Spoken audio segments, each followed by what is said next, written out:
Hello, friends. Craig Ballard, Locked On Blue Jays. Locked On Blue Jays, part of the Locked On Podcast Network, your team every day. In today's episode, going to deep dive, get you set for Tuesday night's tilt at the Rogers Center, Mike Clevenger versus Jose Berrios. Going to be joined later on in the episode by Locked On White Sox as we continue that crossover conversation as well to really get you set for what sort of things to expect from the White Sox in this series. You are Locked On Blue Jays, your daily Toronto Blue Jays podcast. Part of the Locked On Podcast Network, your team every day. I am Craig Ballard. I am Locked On Blue Jays. I am thankful that you're choosing to spend part of your day talking Toronto Blue Jay baseball with me. For the increased subscribers that we're seeing on our YouTube channel, I want to thank you for that.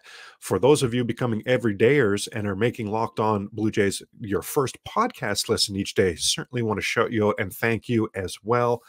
Reminder, you can always check the Blue Jay games on Sirius XM. And tonight's Blue Jay game is a pair of righties. It's Mike Clevenger for the White Sox, Jose Berrios for the Toronto Blue Jays. Now, overall, Clevenger been pretty good. 2-1 record, 3.26 ERA. Now, his worst start by far was the last time out. So hopefully he's hitting a bit of a skid, a bit of a stumble, a bit of a scuffle right now. That'd be nice. Now, who is a Toronto Blue Jay that really needs? There's a few, right? If we're being honest, that really needs to get the bat going. He's at the top of this lineup. It's George Springer. Now, George Springer has hit well against Mike Clevenger in the past, so I'm really hoping that Clevenger provides some of the cure for what ails Springer. George Springer 4 for 10 in his career against Clevenger, and 2 of those 4 hits left the ballpark. Clevenger's four-seamer has been good this season. His slider has been hit at times, in particular his last time out. So I really think that's the pitch the Blue Jays need to key in on, especially the righties. For the lefties, Clevenger's been mixing in a curveball this season. Now, only Kevin Kiermaier is the only lefty that has never faced Clevenger. And it used to be, I mean, who cares what the pitcher throws to lefties, right? Blue Jays didn't have any lefties. Now there's a lot of flexibility and depth and lefties, right? A lot of balance in this lineup. So as I say, Kiermaier's a lefty that's never faced Clevenger, but the other Blue Jay lefties, Kevin Biggio, Brandon Bell, Dalton Varsho, they faced Clevenger. They're a combined 0 for 17 with 6 strikeouts. Holy moly. So if you're a lefty tonight going up there against Clevenger, got to be looking for him to make a mistake, hang that curve like he has been, and do damage to that. The last time we saw Clevenger on this mound was back in 2019. Justin Smoke and Billy McKinney homered as Clevenger beat Ryan Borucki that game. So a lot has changed, not just dimensions, right? But the roster, the team, the expectations, a lot has changed. Mike Clevenger is seeing a significantly different animal in Toronto this time around. Mike Clevenger, of course, will be the second of 3 straight righties that the White Sox throw at the Blue Jays in this series. Now, speaking of righties, how about the other side of the coin? How about for your Toronto Blue Jays, Jose Berrios? Last 2 starts for Jose Berrios have been very good. Now, last season, 23-9. Last season, we know Jose Berrios struggled, but the Blue Jays were 23-9 when he started. I mean, winning is the name of the game, right? Ultimately, so had to like that aspect of a 23-9. I mean, yes, please. To put that in context, when Robbie Ray won his Cy Young with the Blue Jays, the Jays were just 17-17 in Robbie Ray starts. And remember, that was the season the Blue Jays missed the play-in game by 1 game, missed the playoffs by 2 games. So wouldn't we as Blue Jay fans have traded Robbie Ray's Cy Young to get 1 or 2 more wins during Robbie Ray's starts? 17-17, you're 500 with the Cy Young winner on the mound. I'm underwhelmed with that. But Jose Berrios, 23-9 last season. So and I don't have an explanation, right? But for whatever reason, his teammates rallied around him. They won games. But the Blue Jays just 1-3 in Jose Berrios starts this season. Now the one win was his lone home game, that gem he pitched last week against Tampa Bay. That's the only time he's pitched at Rogers Center this season. Now, Jose Berrios last season gave up 29 home runs. And what do we know about those 29 home runs? Not a lot of solo, right? There were 2- and 3-run home runs. They were instantly putting, crooked numbers up on the board. Berrios got himself in trouble with that constantly last season. In 2023 so far, just 1 home run allowed, and a really odd one too. It was a leadoff solo home run in the was a 5th inning of that game he pitched at Anaheim to Luis Rengifo. It's Rengifo's only home run of the year. So solo, which is not like Berrios, and a guy who's only hit 1 home run also, so almost like a fluke home run. So as far as keeping the ball in the ballpark, 2023 Jose Berrios has been very good at that. Last season, we saw Berrios' strikeouts decrease. We saw his walks increase. Well, this season, Berrios back to being a strikeout per innings pitched pitcher and just 4 walks on the season. It's early, I get it, but I always say we can only go on what we have to go on. And right here, right now, Jose Berrios' strikeout to walk ratio is the second best of his entire career. So if you're looking at these numbers, just on the surface, because he's had a few stinkers in there, right? So you're not going to be impressed. But when you really look at Jose Berrios' season as a whole, there's some glass half full things. There's some arrows pointed upwards. There's some things to like.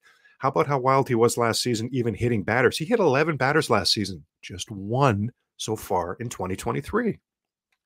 The key for Jose Berrios, we know it's always going to be, can he hit his spots with the fastball? Runs that fastball up there in the mid-90s, so you would think that even when he does miss, it's still in the mid-90s. It's still hard to hit, but when he's missing with his fastball location, it's migrating to the middle of the plate.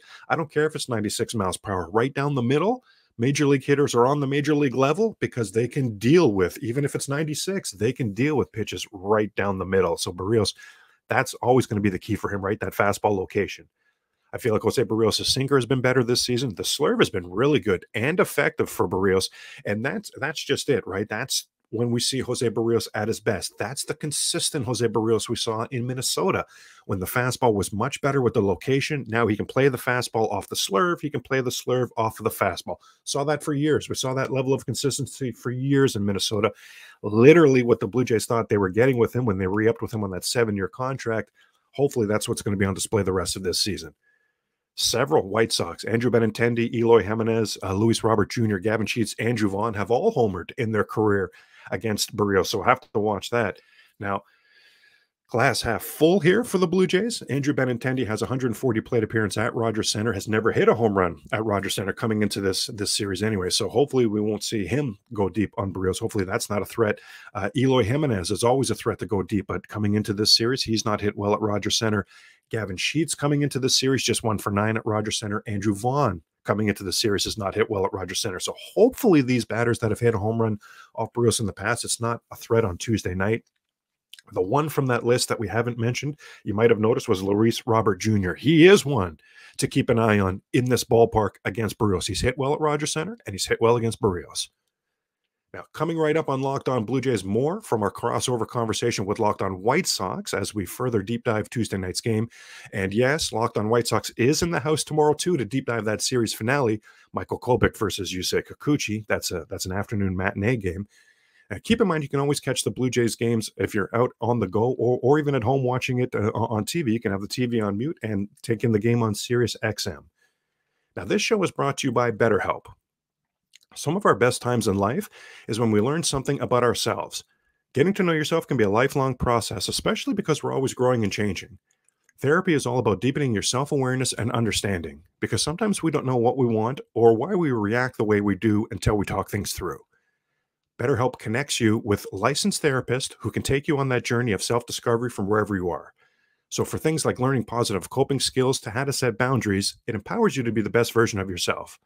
If you're thinking of starting therapy, give BetterHelp a try. It's entirely online. It's designed to be convenient, flexible, and suited to your schedule. You just fill out a brief questionnaire to get matched with a licensed therapist and switch therapists anytime for no additional charge. Discover your potential with BetterHelp. Visit betterhelp.com/lockedonmlb to get 10% off your first month. That's BetterHelp, H-E-L-P. That's betterhelp.com/lockedonmlb. Overall, 2-1, 3.26 ERA for Clevenger. I mean, not bad. Talk about Springer needing to get hot. This is another guy that Springer hits well, so hopefully this is going to be a good series for him. Now, there's what I find really interesting about this matchup, Nick, and one of the things I would really praise the Blue Jays for having done this offseason is the depth and what's the word I'm looking for? Not the flexibility in the lineup with the Brandon Belts, the Kiermaiers, the Varshos, lefties that have come in that the Blue Jays never had lefties before. Well, the 3 lefties in the lineup that have faced Clevenger before, that's Biggio, Varsho, and Belt, they're combined 0 for 17 with 6 strikeouts versus Clevenger. Holy moly. So what I love about the flexibility of this Blue Jay lineup doesn't look like it's in the pros column, right, for the pros and cons against a guy like Clevenger. Now, Berrios on the other side of the coin, you know his numbers, right? We know Jose Berrios. We know he's really struggled the last season and a bit. coming off two very good starts. I will absolutely say that for him. You talked about Yasmani Grandal, just 1 for 11 versus Berrios. But again, to your point, was that the same Yasmani Grandal we'll see on Tuesday, though, Craig? Like, buyer beware on that, right? Be wary of that. And what's scary, Nick, is even with Grandal out of there, let's say Grandal continues to struggle against Berrios. The rest of the White Sox, they're hitting 352. Benintendi, Eloy, Robert Jr., Sheets, Andrew Vaughn, these guys have all homered in their career off Jose Berrios. So I'm a little bit nervous. I'm very good his last two starts, but I am a little bit nervous. What can we expect from Mike Clevinger? It feels like I feel like I saw his last start. And Nick, correct me here. Wasn't he terrible his last time out? Yeah. Okay. Okay. That was his worst start of the season up until the last start. I think Sox fans were, whoa, wait a second. Clevinger's our number 2. No one saw that coming. And the thing with Clevinger that I have liked is, and by the way, he is one of those pitchers that he had to adjust his motion based on the commissioner's rule at the beginning of the season because it was going to be deemed maybe a balk or illegal. So he's got kind of a funky motion that I don't know if he's still comfortable with. If the Blue Jays are a running team or interested in running right now, get ready to run because you can run on Mike Clevinger. He does not do a very good job of holding guys on. He's had a problem with that. From a pitching standpoint, tons of movement on his pitches, which I like. He doesn't allow a lot of middle stuff until his last start, and that's how he got beat, only going 3 innings. He just looked like a different pitcher, very uncomfortable, couldn't spot. His fastball, which when he was having success, I mean, it's 94, 95. He might have even hit 96 miles per hour. It was corners. He was going to corners. He was mixing up the eye level. And then that sweeper or that slider of his that's got a lot of life will zip out of the zone, especially to righties, which is a difficult matchup. He didn't have those tools, and the long at bats, they got to him. They batted him pretty well. And again, if you've got a team that does really good homework and can scout pretty well, it's discipline with Clevinger because he will throw a lot of things out of the zone. And if you wait for him to come at you because he's down in the count 2-0 and he has to make a pitch, that's when you hit your mistake. This is why I love these crossover episodes. You really get a deep dive into what each fan base can expect here. Again, I'm going to say that you're touching on things that will have the Blue Jay fan base saying, ooh, you said if the Blue Jays are looking to run. Nick, the Blue Jays are looking to run. Bringing in a Whit Merrifield, bringing in a Kevin Kiermaier. Dalton Varsho's a maniac on the base pass as well. Bo Bichette's very good on the base pass. Yeah, so that's a very interesting stuff there. And Nick, what's a prediction you have? So of Benintendi, Eloy, Robert Jr., Gavin Sheets, Andrew Vaughn, of the guys that have homered against Berrios in the past, who's one guy in that group that you're saying, you know what, Craig, do not be surprised. The way this guy's swinging the bat right now, don't be surprised if they add another home run against Berrios on Tuesday. Andrew Vaughn is my guy to have a breakout year. He has not really flexed the power, only 1 home run, but he has gotten on base. It feels like just about every game. I think he was leading the team in walks up to the most recent game. Wow. Again, he's got some huge shoes to fill after Jose Abreu left. And you go back to the rich history that the White Sox have at first base. Paul Konerko before Jose Abreu. Now, Andrew Vaughn gives me some Konerko vibes where he can flex the power. He can hit to the gap. But what he also does well is when he knows he can't do much with a pitch, he will flick it to right field. He will take an outside pitch and he will say, you know what? I'll live another day, but I'm just going to keep the line moving. And I think you're going to see with him going back to his natural position of first base, he's going to stay healthy. We know he can hit. Golden Spikes winner in college. I'd be careful for Andrew Vaughn. I think he's going to continue to get better this year, and I'm expecting big things from him. But and you touched earlier about some of the bullpen woes that the White Sox are having. Clevinger versus Berrios, it would not surprise me in this Tuesday night game if both teams early on had to go early and often to their bullpen. That just, frankly, wouldn't surprise me. What sort of issues specifically, Nick, are you having in that bullpen? Who are you comfortable with in that Chi Sox bullpen these days? Yeah, that's a great question, Craig, because it is, it's different from day to day. I feel like from game to game. they decided as a White Sox team, with obviously Liam Hendricks, getting himself right and in health, and we don't have Garrett Crochet, power lefty that has been battling, coming back from Tommy John surgery. We might get him in late May. They decided to go kind of closer by committee, or closer by how we feel things are going within a game or in a series. And personally, I never really liked that, because I think the closer mentality is such a mental thing. It's different than every other, I think, arm out of the bullpen. And that's a tough task to ask for different players, to all of a sudden, well, now you're the guy, you have to get yourself psyched up, or an inning before, you've got to come in and you've got to nail this thing down for us. So there have been, I think Grifol and Ethan Katz, our pitching coach, have been trying to figure out, well, where do we play different guys? Where are they successful? And in this past Tampa series, it's been kind of a reversal, where guys like Graveman and Lambert have been pretty solid, even though Lambert gave up the walk-off hit on Saturday's game. Lopez is the guy that's been kind of struggling, but then he came back strong on Saturday. So the bullpen is the most expensive bullpen in all of baseball, and I think they're actually the worst in all of baseball in terms of ERA. What the mindset is, from I gather, is, and it's a smart mindset, is when you come into the game, 2 of your first 3 pitches should be strikes. Now, what's been happening with this bullpen is I think they have just been getting a little too fine, a little, nitpicking corners, and now you're pitching behind in the count. You're pitching 2-0, 2-1, and then you have to make a pitch because you're coming in with usually guys on base. It's not necessarily always a clean inning, and they're getting hurt. They're absolutely getting hurt, and it's been to a point where we don't know, and I don't even know if it's been Pedro Grifol's fault a majority of the time. A few times I questioned, why did you go with that pitcher? But I mean, what's a manager to do? It's just these guys have to perform, and we have got arms that, and that's, look, a bullpen arm has got a short shelf life. That's why I always thought it was maybe not the best use of money to spend big on guys like Joe Kelly or Kendall Graveman, because you can find those guys. You can find those guys, for cheap, or they emerge through spring training. When you invest and they get hurt, like, you got a lot of money tied up in that situation. And a guy like Joe Kelly, he's been hurt. He got hurt, Craig, coming out to a bench clearing brawl in Pittsburgh on Easter. Right. He hurt his knee or his lower body. That's the way things have been going for the White Sox. There are so many parallels here, Nick, between these two organizations. I mean, you mentioned wonky, crazy. Oh, that was bad luck injuries. Man, that's been Blue Jay pitching the last couple of years. You mentioned throwing money at the bullpen and just how inconsistent bullpen arms are. Holy cow, you're talking Toronto Blue Jay baseball there. So it's probably indicative of a lot of different fan bases, right, Nick? The example I always use is Brett Cecil, if you remember him, the lefty.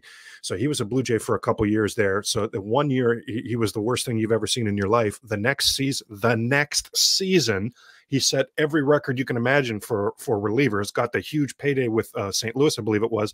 And the very next season, so this is all right in line with each other, the very next season was back to being the worst thing you've ever seen in your life. So true. It's just so volatile. That's the word I would use, Nick. Especially the back of the bullpen guys, the back arms, those 8th and 9th innings, so volatile. And Nick, you talk about throwing money at it. My goodness, that's one thing we were talking earlier about how much I respect what Shapiro and Atkins have built here in Toronto. That is definitely a cupboard empty scenario. The young, high upside arms to come in. I almost think of it, Nick, like in football terms, the having the quarterback on the rookie contract, right? If you can build that playoff bullpen with a bunch of young upside, Baltimore Orioles are doing it right before our eyes, for example. There's a few teams that are doing it, as opposed to our teams, Nick, who are out there needing to throw money at the problem. And when that's the case, as you mentioned, boy, good luck. It had better work out. Because that's resources that are now not going to your backup shortstop. What if something happens there? You're starting second base, et cetera, et cetera, et cetera, et cetera. That's why I see it as like the rookie quarterback in football type of idea. So yeah, Blue Jays and White Sox, or what's that handshake emoji? Blue Jays and White Sox understanding a lot about each other's franchises. Yeah.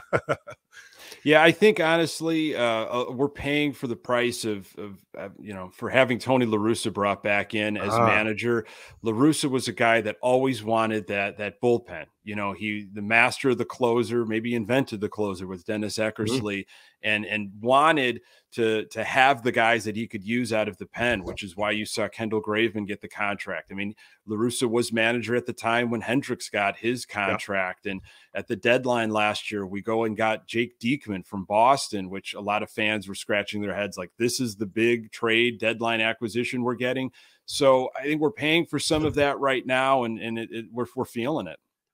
More deep diving of Toronto Blue Jay baseball in just a moment. I wanted to remind you that tomorrow on Locked On Blue Jays, we'll get you set for Wednesday's series finale. It's an afternoon game to wrap up the White Sox series. And don't forget, you can always listen to the Blue Jay games on Sirius XM. Our new sponsor, So Rare, is a revolutionary fantasy baseball game and marketplace transforming fans into owners with officially licensed baseball cards featuring players from across all 30 MLB teams. Unlike other fantasy baseball platforms, So Rare managers truly own their fantasy experience, collecting, buying, selling, and competing with player cards against global opponents to win epic rewards.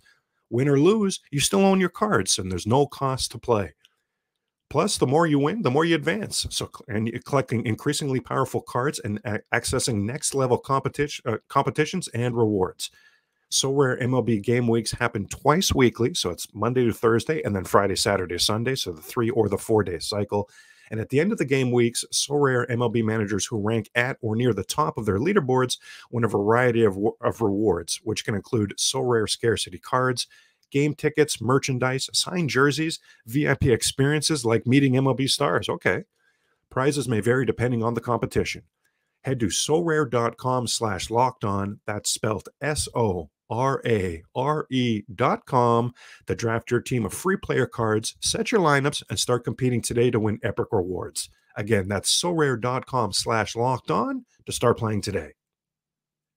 Craig Ballard with you, Locked On Blue Jays. Finally, as today is game number 24 of the Toronto Blue Jays season, let's deep dive some significant number 24s in Toronto Blue Jay franchise history.